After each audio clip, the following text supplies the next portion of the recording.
اوپر سے شیطان ہر وقت دشمن ہے. اور اگر وہ آدمی جو بھائی کے بارے میں اپنے دل میں کوئی حسد محسوس کر رہا ہے، اگر اس کے ساتھ اللہ کی رحمت شامل حال نہ ہو اور اس کو اللہ کی رحمت نے اپنی لپیٹ میں نہ لیا ہو،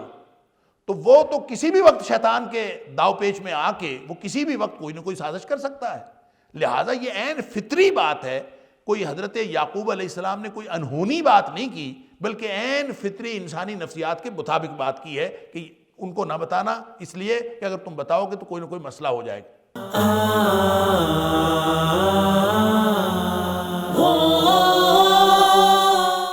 لیکن دیگر مفسرین نے یہاں لکھا ہے کہ چونکہ حضرت یعقوب علیہ السلام جانتے تھے کہ وہ جو بڑے بھائی ہیں وہ فطرتاً کیسے ہیں، وہ ان کی فطرت کو جانتے تھے. اگرچہ وہ نبی کی اولاد میں سے تھے وہ سارے بھائی،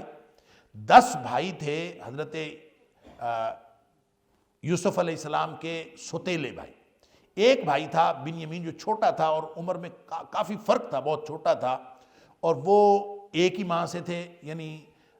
4 بیویاں حضرت یعقوب علیہ السلام کی عام طور پہ مفسرین نے کہا ہے، بعض نے 3 بھی لکھی ہیں، بعض نے 2 بھی لکھی ہیں، لیکن صحیح بات یہی محسوس ہوتی ہے کیونکہ یہ تاریخی روایات ہیں اور تاریخی اعتبار سے یہ بات کہ حضرت یعقوب علیہ السلام کے بیٹے جو 12 تھے یہ تو کنفرم ہیں،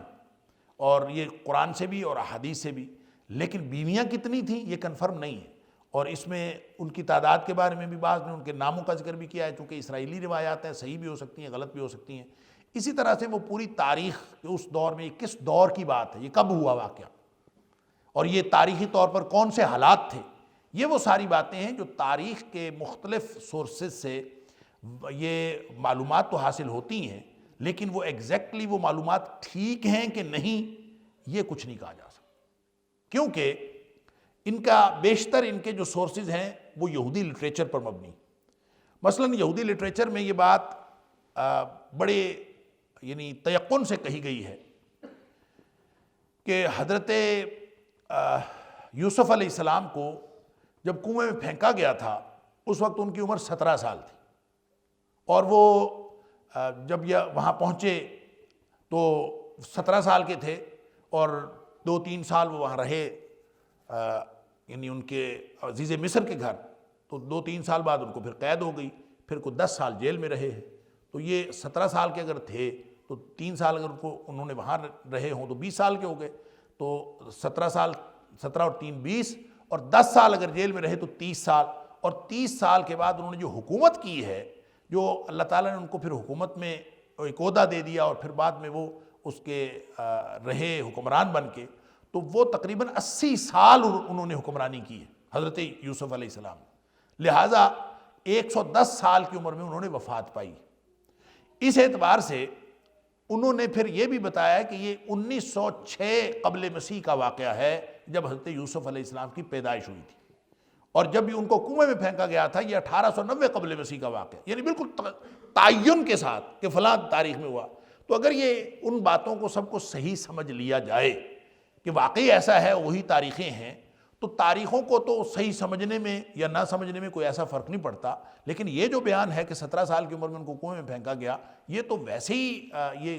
ناقابل فہم ہے کہ جو 17 سال کا نوجوان ہوتا ہے وہ تو اچھا بھلا تنومند ہوتا ہے، وہ تو اچھا بھلا طاقتور آدمی ہوتا ہے. اس کے لیے اس طرح کی گفتگو جو باپ کی اور بھائیوں کی ہو رہی ہے، یہ تو کسی بچے کے لیے ہو سکتی ہے، کسی بڑے 17 سال کے نوجوان کے لیے تو نہیں ہو سکتی. کہ ہم نے ان کو اپنے سامان کے پاس بٹھایا تھا کہ وہ بیٹھ کے وہاں ہمارے سامان کی حفاظت کرے، یا پھر جب گفتگو ہوئی کہ ہمارے ساتھ بھیجو تو حضرت یعقوب علیہ السلام نے کہا نہیں مجھے خطرہ ہے اس کو کوئی بھیڑیا نہ کھا جائے یا کچھ ایسا نہ ہو جائے. یہ تو کسی چھوٹے بچے کے لیے ہو سکتا ہے، 17 سال کے نوجوان کے لیے نہیں ہو سکتا. اس لیے تاریخی طور پر جو کچھ انہوں نے تعین کیا ہے وہ قابل اعتبار نہیں. البتہ وہ حالات جو اس دور کے بتائے گئے ہیں، جو دیگر مصر کی تاریخ وغیرہ سے بھی ثابت ہوتے ہیں، ان باتوں کو ملحوظ رکھنا چاہیے. اور یہ دور کم و بیش وہی محسوس ہوتا ہے کہ جو 2000 سال قبل مسیح کے بعد کا دور ہے. جب ہم 2000 سال قبل مسیح کے بعد کا دور کہتے ہیں تو گویا 18ویں اور 19ویں صدی قبل مسیح کی بات ہے، جب یہ حضرت یوسف علیہ السلام جو ہے پیدا ہوئے اور پھر کنویں میں پھینکے گئے اور پھر ادھر کو گئے. اگر ان واقعات کو تاریخی اور جغرافیائی طور پر دیکھا جائے تو حضرت یوسف علیہ السلام، حضرت یعقوب علیہ السلام کا وطن جو تھا وہ فلسطین تھا۔ نقشے میں آپ دیکھ لیجئے کہ نقشے میں فلسطین کہاں پہ ہے اور مصر کہاں پہ ہے، یعنی سمندر کے بالکل کنارے پہ آپ کو فلسطین نظر آئے گا اردن کے ساتھ، اور پھر آپ اگر سمندر کے ساتھ ساتھ جائیں اور یعنی ایک کرو سی بنتی ہے پورا، اگر اس کو نقشے میں کھینچا جائے تو ایک کرو سی بنتی ہے اور جا کے پھر مصر شروع ہوتا ہے، اور یعنی بحیرہ قلزم کی دوسری طرف جب آپ جو خلیج سویز ہے اس کے اوپر سے گزرتے ہیں اور پھر دوسری طرف جاتے ہیں تو مصر شروع ہو جاتا ہے۔ تو جہاں حضرت یعقوب علیہ السلام کی رہائش تھی اس سے جس طرف مصر ہے اس طرف نہیں لے کے گئے بھائی یوسف کو کنویں میں پھینکنے کے لیے، بلکہ اس کے اپوزٹ ڈائریکشن میں لے کے گئے، یعنی بالکل وہ جس کو آپ آج کل اگر نقشے میں دیکھیں تو جو شام کی طرف ہے وہ دوسری طرف لے کے گئے ہیں، اور وہاں جا کے انہوں نے کنویں میں پھینکا ہے، اور وہاں سے پھر وہ قافلہ آیا اور وہ لے کے وہاں پہنچا، اور جب یوسف علیہ السلام کو وہاں مصر کے اندر آپ پہنچے ہیں تو اس وقت جو مصر کے اوپر جو حکمرانی تھی، جو اس وقت حکمران تھے وہاں پہ، وہ فرعونہ نہیں تھے، فرعون حکمران نہیں تھے۔ آپ دیکھیں یوسف علیہ السلام کے اس پورے قصے میں اللہ تعالیٰ نے کسی کو بھی فرعون نہیں کہا کہ وہاں پہ کوئی فرعون تھا، کیونکہ فرعون لقب تھا مصری حکمرانوں کا، لیکن ان حکمرانوں کا لقب تھا جو مصر کے لوکل تھے، مقامی حکمران تھے، اور مقامی آبادی قبطی کہلاتی تھی۔ حضرت موسیٰ علیہ السلام کو جس حکمران سے واسطہ پڑا ہے وہ فرعون تھا، یعنی وہ مقامی آبادی میں سے تھا۔ تو کہتے ہیں کہ ایک قوم تھی جس کو عمالقہ کہا جاتا ہے عربی لٹریچر کے اندر، عمالقہ یا عمالیق، یہ لوگ اصل میں مصر کے مقامی باشندے نہیں تھے، اور جس دور میں حضرت یوسف علیہ السلام مصر گئے ہیں اس دور میں مصر کے اوپر جو حکمرانی تھی وہ عمالقہ کی تھی، اور عمالقہ وہاں پہ جا کے یعنی باہر سے آ کے یہ انہوں نے فتح کیا تھا مصر کو، اور اس کے اوپر حکمران بن گئے تھے، اور انگریزی لٹریچر میں ان کو کہتے ہیں ہکسوس کنگز، یعنی یہ بادشاہ تھے، اور یہ چرواہے باشندے یا یوں کہہ لیجیے چرواہے بادشاہ، یعنی یہ اپنے کاروبار کے سلسلے میں گئے تھے اور وہاں جا کے کوئی ایسا سلسلہ ہوا ہے اور بادشاہ بن گئے، اور لیکن یہ کئی سو سال تک وہاں پہ یہ حکومت کرتے رہے۔ کہتے ہیں کہ 15واں حکمران ان کا اس وقت حکمرانی کر رہا تھا عمالقہ کا جس وقت یوسف علیہ السلام وہاں پہ گئے۔ یہی وجہ ہے کہ یوسف علیہ السلام بھی باہر سے گئے تھے اور مقامی باشندے نہیں تھے یہ لوگ، تو ان کو نہ تو فرعون کہا گیا ہے، اور دوسری بات یہ کہ ان کا بہت زیادہ وہاں پہ روٹس بھی گہری نہیں تھیں، اور مقامی باشندوں میں ان کا بہت زیادہ اثر و رسوخ بھی نہیں پیدا ہو سکا، اور حضرت یوسف علیہ السلام جب باہر سے گئے ہیں ان کا اس بادشاہ کے ساتھ اور پھر اس کے وزیر خزانہ یا عزیز مصر کے ساتھ بھی اچھا انٹریکشن ہو گیا، جس نے خریدا وہ اپنے گھر لے گیا، اور یہ ساری صورتحال بنی۔ بعد ازاں حضرت یوسف علیہ السلام کے کچھ عرصہ بعد یہ جو عمالقہ ہیں کوئی ایسا انقلاب برپا ہوا کہ مقامی آبادی نے ان کو وہاں سے جلا وطن کر دیا تھا۔ یہ عمالقہ کوئی 2.5 لاکھ کی تعداد میں وہاں سے جلا وطن کر دیے گئے تھے، اور یہ لوگ وہاں سے نکلے تھے اور پھر آ کے یہ لوگ فلسطین پہ قابض ہو گئے تھے۔ عمالقہ وہاں سے جب ان کو نکالا گیا اور مقامی آبادی وہاں پہ حکمران بنی، اور فرعون وہ جو مقامی آبادی تھی وہ فرعونہ تھے، ان کا جو سلسلہ ہے وہ فرعون کا تھا، لہٰذا ہر حکمران مصر کا فرعون نہیں کہلاتا، صرف وہ فرعون کہلاتے ہیں جو مقامی آبادی میں سے تھے۔ اور پھر جب بعد ازاں حضرت موسیٰ علیہ السلام کا دور آیا ہے، جو معلوم تاریخ کے مطابق بعض لوگوں کے خیال میں کچھ 600 سال بعد آیا ہے، 6 صدیاں بعد، حضرت یوسف علیہ السلام کے وہاں جانے کے 6 صدیاں بعد۔ تو سوال اصل میں یہی تھا نا کہ یہ مصر کیسے منتقل ہوئے تھے؟ یہ تو ہمیں معلوم ہے کہ فرعون کے دور میں، موسیٰ علیہ السلام کے دور میں یہ لوگ نکلے ہیں وہاں سے، اور مصر سے نکل کے واپس فلسطین ان کو بھیجا گیا کہ تمہارا اصل وطن ہے وہاں پہنچ جاؤ۔ تو یہ مصر کیسے گئے تھے؟ تو مصر کیسے گئے تھے؟ یوسف علیہ السلام کے دور میں گئے تھے، اور مورخین نے اور مفسرین نے لکھا ہے کہ 300 اور کچھ ان کی تعداد تھی جب یہ لوگ منتقل ہوئے تھے۔ حضرت یعقوب علیہ السلام کا پورا خاندان وہاں پہ منتقل ہوا تھا، تو 300 سے کچھ اوپر ان کی تعداد تھی۔ لیکن جب موسیٰ علیہ السلام کے دور میں یہ فرعون کے چنگل سے آزاد ہو کے وہاں سے نکلے ہیں تو ان کی تعداد کوئی 7 لاکھ کے قریب تھی، 6,90,000 بنی اسرائیل جو ہے وہاں سے نکلے ہیں۔ تو بہرحال یہ درمیان میں کچھ 6-7 صدیوں کا ایک فرق بھی ہے۔ تو یہ اس طرح سے یہ مصر شفٹ ہوئے اور پھر وہاں سے نکلے، اور وہاں سے جب یہ نکلے ہیں تو یہ یروشلم کے اوپر، فلسطین کے اوپر جو حکمران عمالقہ کا قبضہ ہو چکا تھا، یہی وہ عمالقہ ہیں جس کا ذکر سورہ مائدہ کے اندر ہم پڑھ آئے کہ جب حضرت موسیٰ علیہ السلام نے کہا کہ یہ بستی اللہ تعالیٰ نے تمہارے لیے لکھ دی ہے، ارض مقدس ہے، اس کے اوپر چلے جاؤ، اور انہوں نے جا کے جب دیکھا تو وہ عمالقہ بڑے بڑے لمبے تڑنگے، تو یہ ڈر گئے کہ ہم ان سے نہیں لڑ سکتے، اور پھر انہوں نے کہا کہ موسیٰ تو جا اور تیرا رب جائے اور جا کے دونوں لڑو، اور انا ہا ہنا قاعدون، ہم تو یہاں بیٹھے ہوئے۔ یہ ہے وہ پوری کہانی اور پورا جغرافیائی اور سیاسی ماحول جس میں یوسف علیہ السلام جو ہے وہاں سے منتقل ہوئے۔ فرمایا قال یا بنی لا تقصص رؤیاک علی اخوتک فیکیدوا لک کیدا، تو نفسیاتی کیفیت بھی دیکھی، ان کے طور اتوار بھی دیکھے، ان 10 بھائیوں کے طور اتوار اور طرح کے تھے۔ یعقوب علیہ السلام کو بہت پتہ تھا کہ یہ کس طرح کی طبیعت کے مالک ہیں، ان کو یہ بھی پتہ تھا کہ حضرت یوسف علیہ السلام جو اگرچہ بچے تھے لیکن بچپنے سے ہی ان کی طبیعت کے اندر کتنے سعادت کے آثار نمایاں ہیں اور کتنی نجابت اور شرافت ٹپکتی ہے، اور ان کے چہروں پہ کتنی شرارت ٹپکتی ہے، اور کس طرح کے وہ لوگ ہیں، یہ سب یعقوب علیہ السلام جانتے تھے۔ اس لیے انہوں نے کہا کہ فَيَكِيدُ لَكَ كَيْدًا، کہ وہ تو کوئی نہ کوئی منصوبہ بنائیں گے تیرے خلاف، لہٰذا اور منصوبہ کیوں نہ بنائیں، شیطان بھی تو ساتھ ہے، ان الشیطان للانسان عدو مبین، یہ کھلا دشمن ہے، یہ کوئی نہ کوئی کسی کے دل میں بات ڈال ہی دیتا ہے اور سازش یہ کرواتا ہے اصل میں۔ وَكَذَلِكَ يَجْتَبِيكَ رَبُّكَ وَيُعَلِّمُكَ مِن تَأْوِيلِ الْأَحَادِيثِ، اور اسی طرح برگزیدہ بنائے گا رب تیرا، رب کا تیرا رب تجھے چن لے گا، یجتبی، مجتبا، اجتبا کا مطلب ہوتا ہے چن لینا، وَكَذَلِكَ، اور اسی طرح یعنی جس طرح تو نے خواب دیکھا ہے اور خواب کے اندر جس طرح کا تجھے یہ نظر آ رہا ہے کہ تجھے سجدہ کیا جا رہا ہے، گویا کہ شرافت و نجابت کی علامت بھی ہے اور علو شان کی علامت بھی ہے، تو اسی طرح تیرا رب تجھے چن لے گا، برگزیدہ بنا لے گا، وَيُعَلِّمُكَ، اور تجھے سکھائے گا، مِن تَأْوِيلِ الْأَحَادِيثِ، باتوں کی حقیقت، باتوں کی تہ تک پہنچنا سکھائے گا، وَيُتِمُّ، اور وہ مکمل کرے گا، نعمتہ، اپنی نعمت کو، علیکا، تیرے اوپر، وَعَلَىٰ آلِ یعقوب، اور یعقوب علیہ السلام کی ساری اولاد پر، کما اتمہا، جس طرح اس نے مکمل کی، علی ابویکا، تیرے والدین کے اوپر، من قبل، یعنی تیرے آباء و اجداد کے اوپر جس طرح اس نے پوری کی، من قبل، اس سے پہلے، ابراہیم علیہ السلام کے اوپر، و اسحاق، اور اسحاق علیہ السلام کے اوپر، یعنی نبوت۔ ان ربک علیم حکیم، بے شک تیرا رب جو ہے وہ بہت جاننے والا اور بڑی حکمتوں والا ہے۔ اب یہاں پہ حضرت یوسف علیہ السلام کو ان کا خواب سن کے ہی یعقوب علیہ السلام نے سمجھ لیا کہ جس طرح تو نے خواب میں اپنی عزت اور تکریم دیکھی ہے، اسی طرح اللہ تعالیٰ تجھے برگزیدگی عطا کرے گا، تجھے چن لے گا اپنے لیے، اور ظاہر ہے جو اللہ کے نبی ہوتے ہیں وہ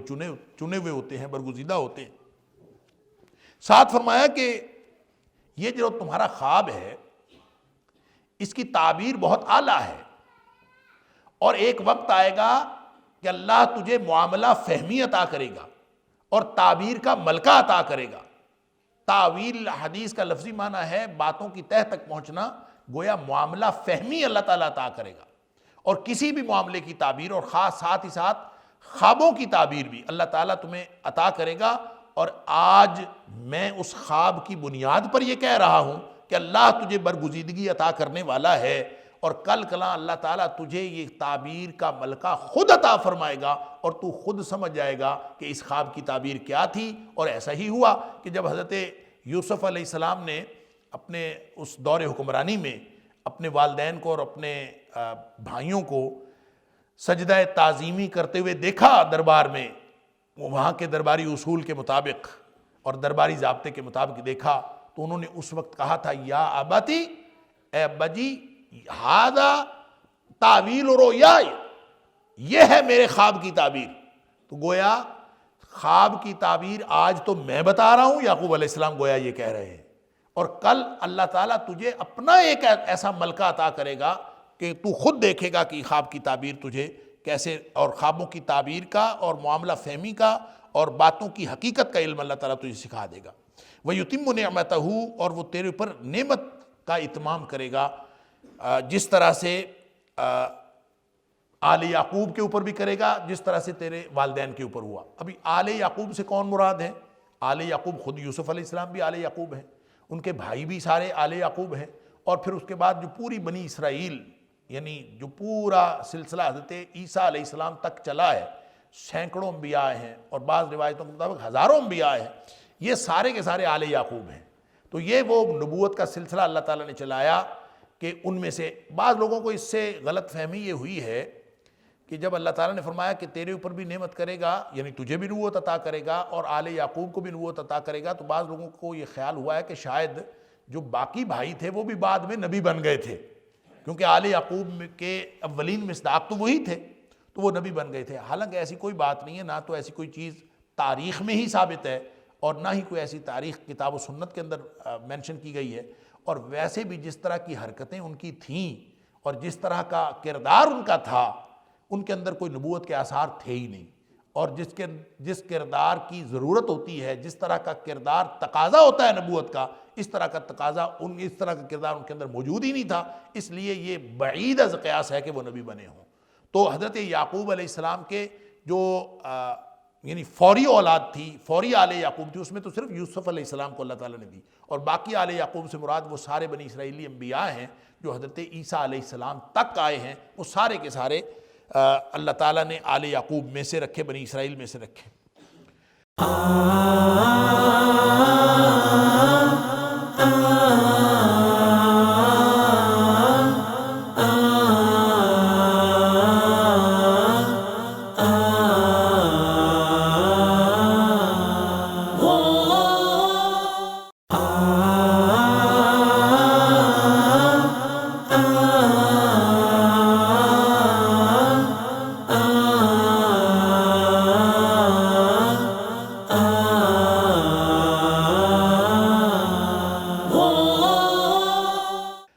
کما اتمہا، یہ اسی طرح سے تمہیں نبوت ملے گی جس طرح سے علی ابویک، تیرے آبا و اجداد میں سے، من قبل، اس سے پہلے جو ہیں ابراہیم اور اسحاق کو یہ نبوت ملی تھی، اسی طرح سے یہ نعمت تمہیں بھی ملے گی اور آل یعقوب کو ملے گی۔ اب یہاں پہ یعقوب علیہ السلام حالانکہ خود بھی نبی ہیں، لیکن اپنا نام نہیں لیا، یہ نہیں کہا کہ وہی نعمت جو میرے اوپر اللہ نے کی ہے اور میرے باپ اسحاق پہ کی ہے اور پھر ابراہیم پہ کی ہے، یہ نہیں کہا۔ علی ابویک، تیرے والدین پہ کی ہے، ابراہیم و اسحاق، ابراہیم اور اسحاق پر جو کی ہے، اپنا نام نہیں لیا، گویا کسر نفسی کے تحت اپنا ذکر اس میں نہیں لائے کہ میں بھی نبی ہوں۔ تو جس طرح سے پہلے نعمت ہوئی، ان ربک علیم حکیم، تیرا رب جو ہے بہت علیم اور حکیم ہے، جاننے والا اور حکمتوں والا ہے۔ لقد کان فی یوسف و اخوتہ آیات للسائلین، یقیناً یوسف علیہ السلام میں اور ان کے بھائیوں میں بڑی نشانیاں ہیں، للسائلین، پوچھنے والوں کے لیے۔ یہ پوچھنے والے کون تھے؟ ایک روایت کے مطابق یہ پوچھنے والے قریش تھے، یہودیوں کے مشورے سے پوچھنے والے۔ اگر یہ سوال اوریجنلی یہودیوں کا تھا تو یہودیوں کے لیے نشانی ہے، اگر یہ سوال قریشیوں کا تھا تو قریشیوں کے لیے نشانی ہے، اور اگر یہ سوال دوسری روایت کے مطابق صحابہ کرام نے کیا تھا، اور صحابہ کرام نے یہ نہیں کہا تھا کہ کوئی مصر کے بارے میں کچھ بتائیے، اس روایت میں یہ ہے کہ انہوں نے کہا تھا کہ کوئی قصہ سنائیے، کوئی بات بتائیے، کوئی قصہ، تو نبی کریم صلی اللہ علیہ وسلم نے یہ قصہ سنایا، یہ دوسری روایت میں ہو۔ تو سائلین صحابہ کرام ہوں، سائلین قریشی ہوں، یا قریش مکہ ہوں، یا سائلین یہود مدینہ ہوں، سب کے لیے اس کے اندر بہت ساری نشانیاں ہیں۔ اور نشانیاں کیا، یہاں سے ایک اصل بات جو بتائی جا رہی ہے وہ اس واقعے کو ہی نہیں سنایا گیا، اس مصر کے بنی اسرائیل کی فلسطین سے مصر جو منتقلی ہے صرف اس کو بتایا نہیں گیا، یوسف علیہ السلام کے کردار کے مختلف پہلو ہی واضح نہیں کیے گئے، اور اس پوری کہانی کے مختلف اجزاء ہی بہترین اسلوب بیان کے ساتھ ہی بیان نہیں کیے گئے، بلکہ ساتھ ہی ساتھ اس پورے واقعے کو نبی کریم صلی اللہ علیہ وسلم کے حالات پر چسپاں بھی کر دیا گیا کہ جس طرح سے نبی کریم صلی اللہ علیہ وسلم کے حالات ہیں ان پر بھی یہ پورا واقعہ اسی طرح سے چسپاں ہوتا ہے، اور جس طرح سے برادران یوسف کو بالآخر ذلت و رسوائی کا سامنا کرنا پڑا، اسی طرح ذلت و رسوائی کا سامنا کرنا پڑے گا قریش مکہ کو۔ تو یہ ہے آیات للسائلین، گویا اللہ تعالیٰ نے صرف کہانی ہی نہیں سنائی بلکہ اس کے اندر بے شمار نشانیاں، اور اس واقعے کے اندر اس واقعے کے ساتھ جو مناسبتیں تھیں وہ بھی اللہ تعالیٰ نے بتا دی۔ اب یہ جو بھائی کتنے تھے، اب میں نے عرض کیا کہ وہ جو 11 کوكباً، اس سے یہ بات پتہ چل جاتی ہے، اور آخر پہ جا کے جب انہوں نے سجدہ کیا تو 11 بھائی اور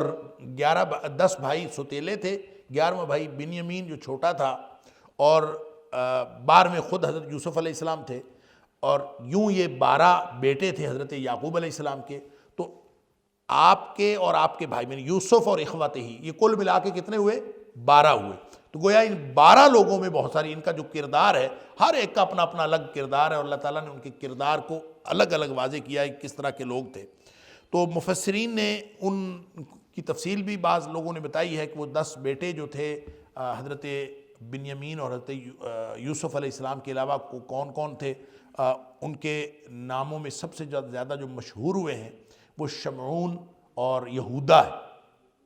اور آگے جو ایک بھائی کا الگ سے تذکرہ ہے اس کے بارے میں کچھ لوگوں کا خیال ہے کہ وہ یہودا تھا، کچھ لوگوں کا خیال ہے کہ وہ شمعون تھا. تو ایک بھائی روبیل تھا، ایک شمعون تھا، ایک لاوی تھا، ایک یہودا، ایک کا نام ریالون، ایک کا نام یشجر، دان، نفتالی، جاد، آشر، یہ 10 بھائی تھے. اور 11واں بنیامین تھا، اور یہ اخوت ہی میں یہ 11 شامل ہیں، اور یوسف 12 یہ شامل ہیں. ان میں نشانیاں بھی ان کا کردار کیسے ہے آگے ساتھ ساتھ ہم دیکھتے جائیں گے کس کس طرح سے ان کا کردار اللہ تعالیٰ نے الگ الگ کر کے دکھایا. اذ قالوا لیوسف واخوہ احب الی ابینا منا ونحن عصبہ ان ابانا لفی ضلال مبین. جب انہوں نے یہ کہا کہ یقیناً جو یوسف ہے اور اس کا جو بھائی ہے، یعنی بنیامین جو سگا بھائی ہے، اس کا بھائی تو یہ بھی تھے لیکن یہ ستیلے بھائی تھے، ان کی ماں علیحدہ تھی. احب الی ابینا منا، کہ یہ دونوں جو ہیں ہمارے والد صاحب کو زیادہ پیارے ہیں ہم سے. وَنَحْنُ عُصْبَةٌ، حالانکہ ہم ایک جتھا ہے، ہم ایک گروپ ہے. تو اس کے باوجود ہمارے والد صاحب زیادہ پیار کرتے ہیں یوسف سے اور اس کے بھائی سے. اِنَّ أَبَانَا لَفِي ضَلَالٍ مُبِينٍ، بے شک ہمارے والد صاحب جو ہیں وہ واضح غلطی پر ہیں. ضلال گمراہی ہوتی ہے، لیکن یہاں ضلال کا معنی اگر گمراہی کریں فی ضلال مبین تو نبی کو گمراہ کہنا کلمہ کفر ہوتا ہے. تو اگر وہ یہ کہیں کہ ہمارے والد صاحب جو ہیں وہ گمراہ ہیں، ضلال مبین ہیں، تو کھلی گمراہی میں ہے، اگر وہ یہ کہیں تو اس کا مطلب ہے وہ کفر کے مرتکب ہوئے. تو یہاں صرف اس اسپیسیفک کانٹیکسٹ میں، اس خاص تناظر میں بات ہو رہی ہے کہ ہمارے والد صاحب ہم سے پیار نہیں کرتے، ان سے پیار کرتے ہیں، حالانکہ وہ بچے ہیں، چھوٹے ہیں، اور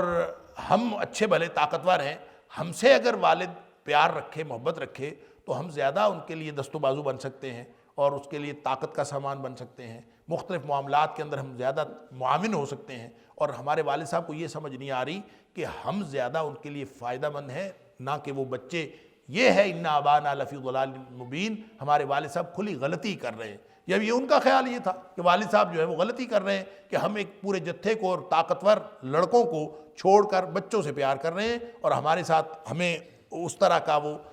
پیار نہیں دے رہے جس طرح کا دینا چاہیے. اصل بات یہ ہے کہ جو ان کی والدہ تھی وہ وفات پا چکی تھی، اور کہتے ہیں کہ بنیامین اور حضرت یوسف علیہ السلام کی عمر میں خاصا فرق تھا. لیکن جو ہی بنیامین کی پیدائش ہوئی تو اس کی پیدائش کے فوراً بعد والدہ فوت ہو گئی تھی. تو والدہ کے فوت ہو جانے کی وجہ سے بچے چھوٹے کو خود ہی حضرت یعقوب علیہ السلام نے بہت زیادہ کیئر کی تھی، اور اس لیے وہ پیارا بھی تھا، چھوٹا بھی تھا اور زیادہ پیارا تھا، زیادہ کیئر بھی اس کی کرتے تھے. بچے کی اس طرح سے ایسی کیفیت ہو تو زیادہ رجحان اسی طرف ہو جاتا ہے. تو اس کا مطلب یہ نہیں تھا کہ بڑے بھائیوں کے ساتھ والد صاحب کا کوئی تعلق نہیں تھا، تعلق تھا، لیکن کسی ایک کے ساتھ زیادہ فطری محبت ہو جانا یہ پھر ان کی عادات کے اوپر بھی منحصر ہوتا ہے. جس طرح کی عادتیں ان کی قرآن جس طرح کا کردار ان کا بیان کر رہا ہے، اس طرح کا کسی کے بچے ہوں تو خود بخود جو ہے وہ والدین کی توجہ اس طرف نہیں رہتی. اور اس کی بجائے اگر یوسف علیہ السلام اور بنیامین کا اگر قصہ دیکھیں، ان کا کردار دیکھیں، ان کی عادات دیکھیں، ان کے شرافت و نجابت دیکھیں، اور والدین کے ساتھ جو ان کی سعادت مندی کا رویہ ہے وہ دیکھیں، تو یہ خود بخود ہر شخص سمجھ سکتا ہے کہ ان کا رویہ ان کے ساتھ زیادہ اچھا ہوگا. اور وہ بچے بھی تھے اور زیادہ اچھے بھی تھے، اس لیے ان کے ساتھ ان کا رویہ اچھا تھا. انہوں نے اب یہ حسد میں آ کے، وہی جو بھائیوں کے اندر حسد ایک فطری بات کہ اس کے ساتھ کیوں ہے میرے ساتھ کیوں نہیں، تو انہوں نے کہا کہ اقتلوا یوسف او اطرحوا ارضا یخل لکم وجہ ابیکم وتکونوا من بعدہ قوما صالحین. ایسا کرتے ہیں، آپس میں سکیم بنا رہے ہیں کہ کوئی طریقہ ایسا کریں کہ والد صاحب جو ہیں وہ ہماری طرف بھی زیادہ توجہ کیا کریں. تو اس کا ایک ہی طریقہ ہے کہ یوسف راستے سے ہٹے گا تو پھر ہماری باری آئے گی، وگرنہ ہماری باری کوئی نہیں آ رہی. تو اقتلوا یوسف، اس کو قتل کر دیتے ہیں، آپس میں ایک دوسرے سے کہہ رہے ہیں اقتلوا یوسف، اس کو قتل کر دیں، او اطرحوا یا اسے پھینک دیں، ارضاً کسی ایسی زمین میں، یعنی جلا وطن کر دیں، دور کہیں پھینک آئیں. اب آپ یہ بتائیں 17 سال کے بچے کو، 17 سال کے لڑکے کو کہیں پھینکا جا سکتا ہے؟ بچے کو ہی پھینکا جا سکتا ہے نا. لہٰذا وہ جو تالمود کہتا ہے اور بائبل کہتی ہے کہ حضرت یوسف علیہ السلام کی عمر 17 سال تھی، تو 17 سال کے لڑکے کو تو پھینکنا خاصا مشکل کام ہوتا ہے، تو یہ ممکن نہیں. لہٰذا اس سے قرآن کے سارے بیان سے یہ محسوس ہوتا ہے کہ حضرت یوسف علیہ السلام چھوٹی عمر کے تھے، بچپنے میں تھے، لہٰذا ان کا اس کو کہیں پھینک دیتے. یخلو لکم وجہ ابیکم، پھر تمہارے والد کی جو توجہ ہے وہ تمہارے لیے وہ فارغ ہو جائے اور وہ صرف تمہاری طرف ہی متوجہ ہو جائے. وَتَكُونُوا مِن بَعْدِهِ قَوْمًا صَالِحِينَ، چونکہ یہ حرکت کرنی ہے، پتہ ان کو بھی تھا کہ حرکت بہت بری ہے، کسی کو قتل کرنا کوئی چھوٹا کام ہے، اور پھر بھائی کو قتل کرنا، تو کہتے ہیں بعد میں نیک بن جائیں گے. وَتَكُونُوا، پھر ہو جانا، مِن بَعْدِهِ، اس کے بعد قَوْمًا صَالِحِينَ، نیک لوگ بن کے، اچھے لوگ بن کے رہنا شروع کر دینا، بعد میں ہم نیک ہو جائیں گے. اس وقت ایک دفعہ تو یہ کام کرے. ہر گناہ کرنے والا عام طور پہ سکیم اسی طرح بناتا ہے، اور وہ کہتا ہے کہ بعد میں ہم ٹھیک کر لیں گے. یہ اللہ کو پتا ہے کہ بعد کا موقع پھر آنا ہے کہ نہیں آنا. اللہ اکبر، گناہ کرتے ہوئے موت آ جائے، گناہ کا ارادہ رکھتے ہوئے موت آ جائے، لہٰذا اس سے بڑی حماقت کوئی نہیں. اور چونکہ انسانی نفسیات ہے، وہ ہمیشہ یہی کرتا ہے کہ بعد میں ہم ٹھیک ہو جائیں گے. اچھا، ایک تو اس کا معنی یہ ہے تکونوا من بعدہ قوما صالحین، بعد میں تم نیک بن جانا. دوسرا اس کا ایک اور معنی بھی ہے کہ اس کو قتل کرو، اس کو کہیں پھینکاؤ، تمہارے والد کی توجہ تمہارے لیے فارغ ہو جائے. وَتَكُونُوا مِن بَعْدِهِ قَوْمًا صَالِحِينَ، پھر تم اپنے والد کو اچھا لگنے لگو گے. یعنی اس سے بغیر تم اچھے نہیں لگو گے، تم اچھے. اس کا مطلب یہ ہوا کہ واقعے کے بعد نیک بن جانا ان کا اپنا عمل نہیں ہے، بلکہ وہ یہ اب پہلے سے پلاننگ میں اسیس کر رہے ہیں، اندازہ کر رہے ہیں کہ یہ کریں گے تو ہم اپنے باپ کو اچھا لگیں گے. وَتَكُونُوا مِن بَعْدِهِ، اس کو پھینک کر آئیں گے یا اس کو قتل کریں گے، ہمارے باپ کی توجہ فارغ ہوگی تو پھر اس کے بعد ہم اچھے لگنے لگیں گے، ہم اچھی قوم بن جائیں گے، یعنی اچھے لوگ ہو جائیں گے، ہمارا والد ہمیں اچھا سمجھنا شروع کر دے گا. یہ تھا اصل میں ان کا خیال. تو یہ دونوں مفہوم اپنی اپنی جگہ پہ درست ہیں.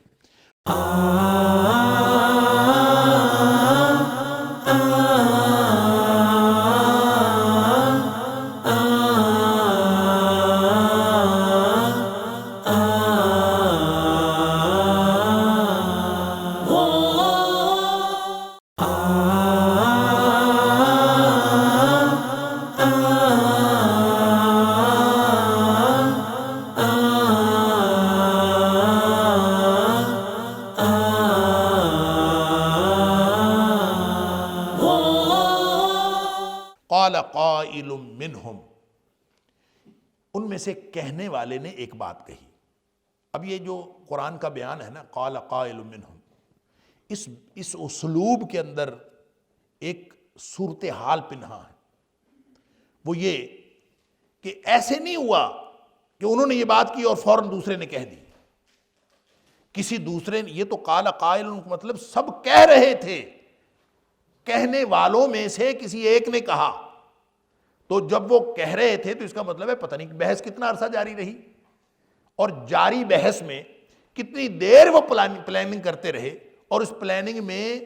جس نے یہ بات کہی وہ بھی ڈرتے ڈرتے کہی.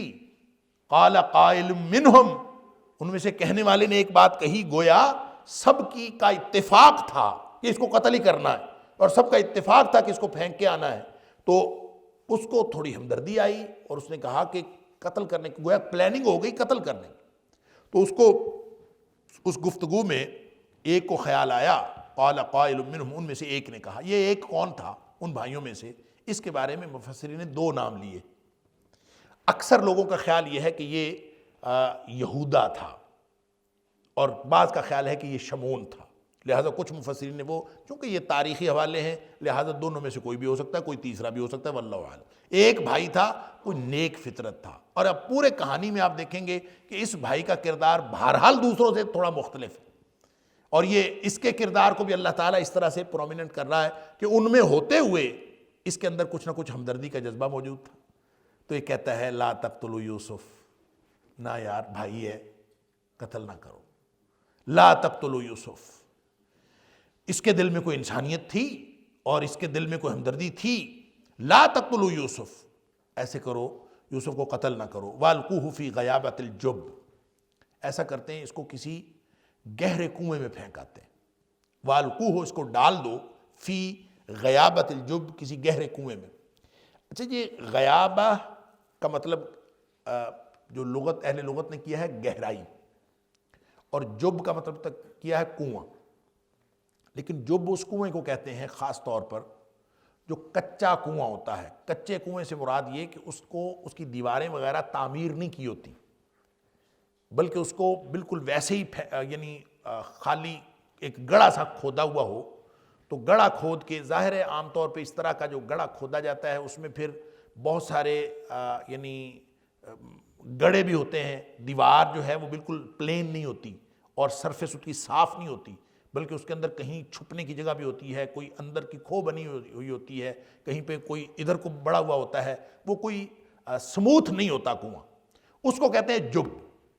اور بعض نے کہا کہ جب پرانے کنویں کو کہتے ہیں، تو پرانا کنواں ہو یا کچا کنواں ہو بات ایک ہی ہے، یہ ایسے کنویں تھے اس دور میں خاص طور پر بنائے جاتے تھے کہ جو یعنی جو قافلے ٹریول کرتے تھے، سفر کرتے تھے، ان کے راستوں کے اوپر جو گزرگاہ ہوتی تھی قافلوں کی، اس کے اوپر بنائے جاتے تھے۔ کچے کنویں ہوتے تھے، کوئی باقاعدہ وہ زیر استعمال بھی نہیں رہتے تھے، بس جب کبھی کسی قافلے کا گزر ہوتا تھا تو وہ قافلہ وہاں پہ پڑاؤ کرتا، تو وہ ان دنوں میں پھر وہ بڑا آباد رہتا، اور جب وہ قافلہ گزر جاتا وہ پھر بے آباد ہو جاتا تھا۔ گویا ایک طرح سے وہ بے آباد کنویں ہوتے تھے اور ایک طرح سے وہ آباد ہوتے تھے جب کوئی قافلہ گزرتا تھا، اور وہ ہوتے اس مقصد کے لیے، اور چونکہ وہ قافلوں کی گزرگاہوں پر تھے لہذا آبادی سے بھی دور تھے، اور آبادی سے دور ہونے کی وجہ سے وہ بعض اوقات جرائم پیشہ لوگوں کی آماجگاہ بھی ہوتے تھے، یعنی لوگ جا کے چھپتے وغیرہ وہیں پہ جا کے چھپتے تھے اندر۔ تو یہ ایک گویا اس طرح کا کنواں اور بہت گہرا کنواں، تو غیابت الجب، غیابہ سے مراد ایک تو اس کی گہرائی میں پھینکاؤ، اور ظاہر ہے کہ جب وہ قافلے کی گزرگاہ پر ہے تو اس کا نتیجہ کیا ہوگا کہ وہاں پہ یہ پڑا رہے گا، قتل کرنے کی ضرورت نہیں ہے، کوئی نہ کوئی قافلہ آئے گا تو اٹھا کے لے جائے گا۔ جب وہ ہے ہی قافلوں کی گزرگاہ پہ، تو قافلے آتے جاتے گزرتے رہتے ہیں، تو اصل مقصد تو اس کو منظر سے غائب کرنا ہے نا، تو اس کی زندگی تو ختم نہ کرو۔ یلتقطہ بعض السیارہ، اسے اٹھا لے جائے گا کوئی نہ کوئی قافلہ، اللہ اکبر، کوئی مسافر اٹھا کے لے جائیں گے۔ ان کنتم فاعلین، کرنا ہی ہے اگر تو یہ کر لو، یعنی لگتا یوں ہے یہ ان کنتم فاعلین کے الفاظ بھی اور قال قائل منہم کے الفاظ بھی، یہ اسلوب یہ بتاتا ہے کہ پلاننگ انہوں نے کر لی تھی قتل کی ہی، اور یہ ایک بھائی نے جو اختلاف کیا اس نے بھی ڈرتے ڈرتے اختلاف کیا اور بہت لجاجت سے کہا کہ بھئی اگر کچھ کرنا بھی ہے تو یہ کر لو لیکن اس بھائی کو قتل نہ کرو۔ بہرحال اس کی تجویز مان لی گئی، اور قرآن یہاں پہ پھر ایک دم بیان جو ہے سکپ کر کے کہ تجویز مان لی گئی کہ نہیں مانی گئی، اگلا سٹیپ بیان کرتا ہے جس سے سمجھ آتی ہے کہ تجویز مان لی گئی، انہوں نے فیصلہ کر لیا کہ چلیں ایسے کرتے ہیں۔ قالوا یا ابانا، انہوں نے کہا کہ جا کے والد صاحب سے کہنے لگے، یعنی تجویز جب مان لی گئی اور یہ پلاننگ مکمل ہو گئی، یا ابانا، اے ابا جان، اے ہمارے ابا جان، ما لک لا تامنا علی یوسف، آپ کو کیا ہے کہ آپ یوسف کے بارے میں ہمارے اوپر اعتبار نہیں کرتے؟ تو اس پر مفسرین نے لکھا ہے کہ ان کو کیسے پتہ چل گیا کہ اعتبار نہیں کرتے؟ اس کا مطلب یہ ہے کہ وہ پہلے بھی کئی دفعہ اس طرح کے واقعات ہو چکے ہوں گے، انہوں نے کوئی نہ کوئی ایسی حرکت کی ہوگی کہ یوسف علیہ السلام کے بارے میں حضرت یعقوب علیہ السلام ان بھائیوں پر اعتبار نہیں کرتے تھے، اور انہوں نے اس تجربے کی روشنی میں جا کے کہا کہ آپ جو ہیں ہمارے اوپر اعتبار نہیں کرتے یوسف علیہ السلام کے حوالے سے، وَإِنَّا لَهُ لَنَاصِحُونَ، حالانکہ ہم تو اس کے بڑے خیر خواہ ہیں، أَرْسِلْهُ مَعَنَا غَدًا، ایسا کریں کل اس کو ہمارے ساتھ بھیجیں، أَرْسِلْهُ بھیجیں اس کو، معنا ہمارے ساتھ، غدن کل کو، یرتع ویلعب، وہ کھائے پیے گا اور کھیلے گا، یرتع، ارتع چرنے کو کہتے ہیں، یرتع کہ چرے چگے گا، کچھ کھائے پیے گا، ویلعب اور کھیلے گا، وَإِنَّا لَهُ لَحَافِظُونَ اور ہم اس کی حفاظت کرنے والے ہیں، اور اس کو کچھ نہیں ہوگا، ہم اس کی حفاظت بھی کریں گے، کھائے پیے گا، ذرا سیر تفریح کے لیے اس کو جانا چاہیے، تو آپ اس کو کل ہمارے ساتھ لے جائیں۔ اب یہاں سے یہ استدلال بھی مفسرین نے کیا ہے اور بجا طور پر کیا ہے کہ کھیلنا کودنا اور تفریح کے لیے نکلنا یہ کوئی غیر شرعی نہیں ہے، اور یہ عین شرعی بات ہے۔ حضرت یعقوب علیہ السلام نے اس پر کوئی اعتراض نہیں کیا، ابھی کھیلنے کودنے کی کیا ضرورت ہے، تفریح کے لیے جانے کی کیا ضرورت ہے۔ تو یرتع و یلعب،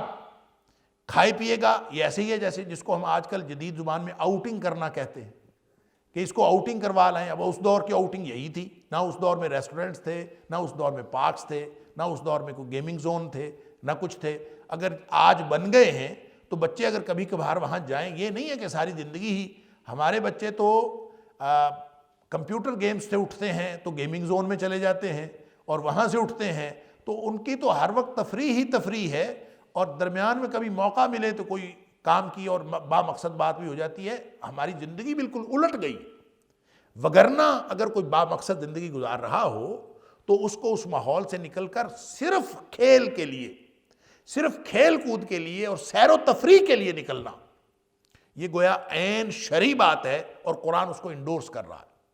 کہ وہ کھیلنے کودنے کے لیے انہوں نے باپ سے اجازت مانگی، اور باپ بھی کون تھا؟ نبی تھا، یعقوب علیہ السلام، سبحان اللہ، جد الانبیاء، بنی اسرائیل، اللہ اکبر، بنی اسرائیل کا جو جد امجد حضرت یعقوب علیہ السلام۔ تو وہ جو حضرت ابراہیم کے پوتے، اسحاق علیہ السلام کے بیٹے، نبی کا بیٹا، نبی کا باپ، سبحان اللہ، وہ بھی اجازت دے رہا ہے کہ ٹھیک ہے کھیلو جاؤ۔ لیکن وہ کہتے ہیں کہ یہ مسئلہ تو نہیں ہے، کھیلنے کودنے کی بات تو ٹھیک ہے۔ قال انی لیحزننی ان تذهبوا به، بس مجھے یہ بات پریشان کر دیتی ہے کہ تم اس کو ساتھ لے کے جاؤ۔ اللہ، یہ نبی کی بصیرت ہے، نبی کی بصیرت ہے، اور بچے کے ساتھ محبت ہے کہ بچہ میری آنکھوں کے سامنے نہیں ہوتا تو میں پریشان ہو جاتا ہوں، اور پھر خاص طور پہ تم لے کے جاتے ہو تو یہ بات تو مجھے غم میں مبتلا کر دیتی ہے، میں پریشان ہو جاتا ہوں۔ انی لیحزننی ان تذهبوا به، تم اس کو ساتھ لے کے جاؤ تو یہ بات مجھے پریشان کر دیتی ہے۔ واخاف ان یاکلہ الذئب وانتم عنہ غافلون، اور مجھے یہ بھی ڈر لگا رہتا ہے کہ کہیں اس کو کوئی بھیڑیا نہ کھا جائے۔ وانتم عنہ غافلون، اور تمہیں اس بات کا پتہ ہی نہ چلے، تم غافل ہو، تم لا علمی میں کہیں ادھر ادھر پھر رہے ہو۔ جنگل ہے نا اس دور میں، ظاہر ہے کہ اس طرح آبادیاں تو نہیں تھیں، تو جنگل میں اب لے کے جاؤ گے تو بچے کو وہ بھیڑیا نہ کھا جائے۔ ظاہر ہے ایک دفعہ پھر دیکھ لیجئے، 17 سال کا بچہ ہو تو اس کو تو اس طرح کے والدین کو خدشات نہیں ہوتے نا کہ اس کو بھیڑیا کھا جائے گا۔ کوئی بچہ ہے 17 سال کا تو نوجوان ہوتا ہے، وہ تو ان کے ساتھ پوری طرح کھیلنے کودنے میں طاقتور ہوتا ہے، اس کے لیے ایسا کوئی خطرہ نہیں تھا۔ یہ تو گویا عمر جو ہے بچپنے کی تھی، اسی لیے حضرت یعقوب علیہ السلام کو یہ خطرہ پیدا ہوا اور انہوں نے اس خدشے کا اظہار کیا۔ قالوا، انہوں نے کہا، لئن اکلہ الذئب، اگر اس کو کوئی بھیڑیا کھا جائے، ونحن عصبہ، تو ہم تو ایک جتھا ہے، ہمارا کیا فائدہ ہے، ہم ایک پورا گروپ ہے، طاقتور جتھا، انا اذا لخاسرون، تو پھر ہم تو کسی کام کے نہ رہے۔ اگر ہماری موجودگی میں اس کو کوئی بھیڑیا کھا جائے تو انا اذا لخاسرون، تو اس کا مطلب ہے ہم تو پھر بہت ہی خسارہ پانے والے ہو جائیں گے، یعنی ہماری تو طاقت کا کوئی فائدہ نہ ہوا۔ فلما ذهبوا به، اب وہ لے گئے۔ اب قرآن یہاں بھی مختصر کرتا ہے کہانی کو، اور اگلے سٹیپ پہ یہ بیان کرتا ہے فلما ذهبوا به، یعنی حضرت یعقوب علیہ السلام مان گئے، انہوں نے ساتھ بھیج دیا۔ فلما ذهبوا به، جب اس کو لے کے چلے گئے، واجمعوا، اور اس بات پر انہوں نے اتفاق کر لیا، پلاننگ مکمل ہو گئی، اور اس بات پر انہوں نے اتفاق کر لیا ان یجعلوہ فی غیابۃ الجب، پلاننگ کے مطابق اس کو ڈال دیں گے ایک پرانے کنویں کی یا کچے کنویں کی تہ میں، اس کی گہرائی میں اس کو ڈال دیں گے۔ اچھا، غیابہ میں عرض کر رہا تھا کہ ایک تو یہ اس کی گہرائی ہے، دوسرا یہ ہے کہ غیابہ سے مراد وہ جو کچا کنواں ہو اور اس کی تہیں جو ہے وہ سرفیس جو ہے وہ ایون اور انسرٹن ہو، اور اس میں کہیں چھپنے کی جگہ بنی ہوتی۔ تو غیابہ سے مراد وہ چھپنے کی جگہ بھی ہے کہ کسی جگہ ہم نیچے لے جا کے اس کو ایک طرف ڈال دیں گے اور وہیں بیٹھا رہے گا، تو جب کبھی کوئی قافلہ آئے گا تو قافلے پانی کے لیے اس کے اندر ڈول ڈالتے ہیں، تو اس میں سے وہ نکال لیں گے، بچہ خود ہی چیخے گا اور وہ اس کو نکال لیں گے۔ یہ تھی اصل میں پلاننگ۔ وَأُوحَيْنَا إِلَيْهِ، اس وقت ہم نے وحی کی اس کی طرف، یوسف کی طرف ہم نے وحی کی۔ وَأُوحَيْنَا، اور ہم نے وحی کی، یعنی القاء کیا، اس کے دل میں ڈالا۔ وحی کہنا اوحینا قرآن میں استعمال ہوا ہے کئی جگہ، یہ اصطلاحی وحی کے معنوں میں بھی استعمال ہوا ہے، اور لفظی طور پر وحی کا معنی ہوتا ہے خفیہ اشارہ،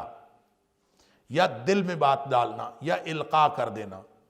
تو اللہ تعالیٰ نے سورہ نحل میں فرمایا وَأَوْحَىٰ رَبُّكَ إِلَى النَّحْلِ، تیرے رب نے شہد کی مکھی کی طرف وحی کی۔ اسی طرح اللہ تعالیٰ نے فرمایا وَأَوْحَيْنَا إِلَىٰ أُمِّ مُوسَىٰ،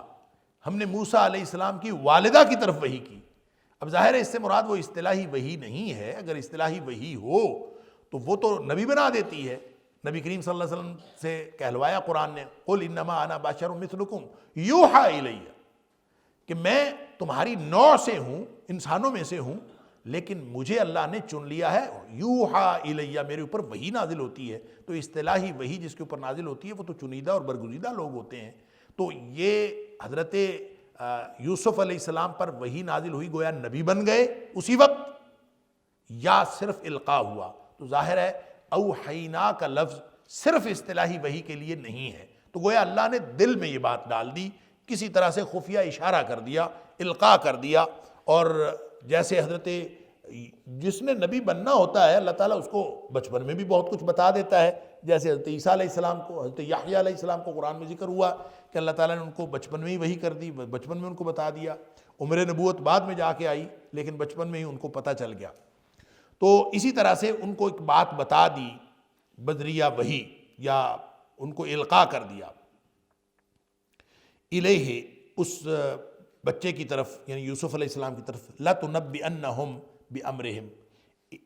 لازماً تو ان کو خبر دے گا ایک دن،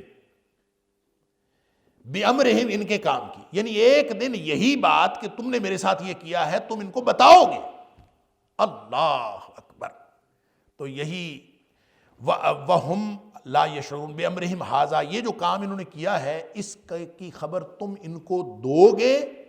وَهُمْ لَا يَشْعُرُونَ، اور یہ نہیں جانتے ہوں گے، ان کو شعور نہیں ہوگا، یہ نہیں جانتے ہوں گے۔ اور یہ بالکل ایسے ہی ہوا کہ حضرت یوسف علیہ السلام نے جب آخری وہ سین ہوا ہے، آگے جا کے ہم پڑھیں گے کہ یوسف علیہ السلام نے ان سے یہ پوچھا تھا کہ تمہیں پتہ ہے کہ تم نے یوسف اور اس کے بھائی کے ساتھ کیا کیا؟ تمہیں پتہ ہے تم نے کیا کیا؟ تو جب یوسف علیہ السلام، اس وقت تو ایک بادشاہ پوچھ رہا تھا، تو ایک بادشاہ نے جب یہ پوچھا تو پھر ان کو خیال ہوا انت یوسف، کہ تو بھائی تو یوسف ہے۔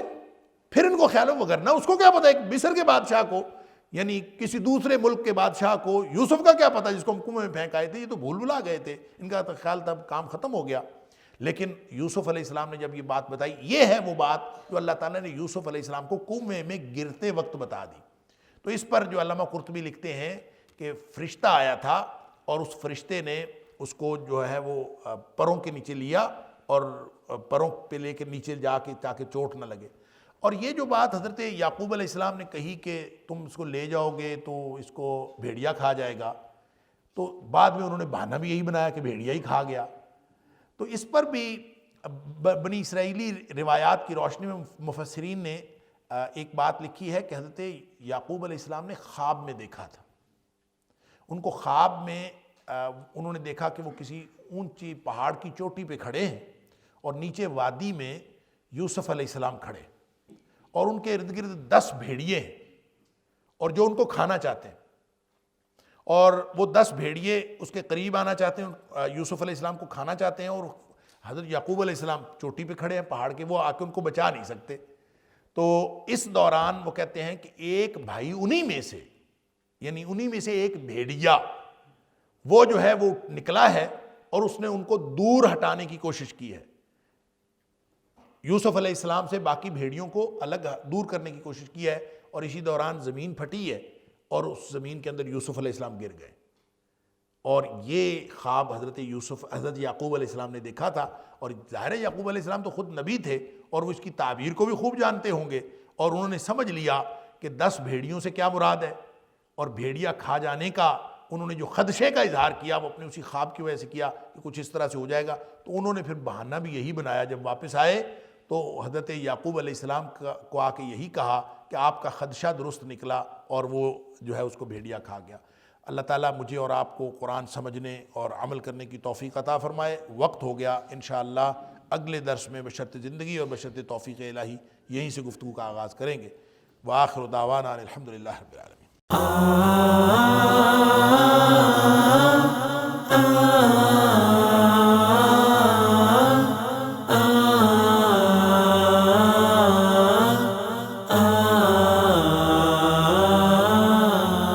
ہو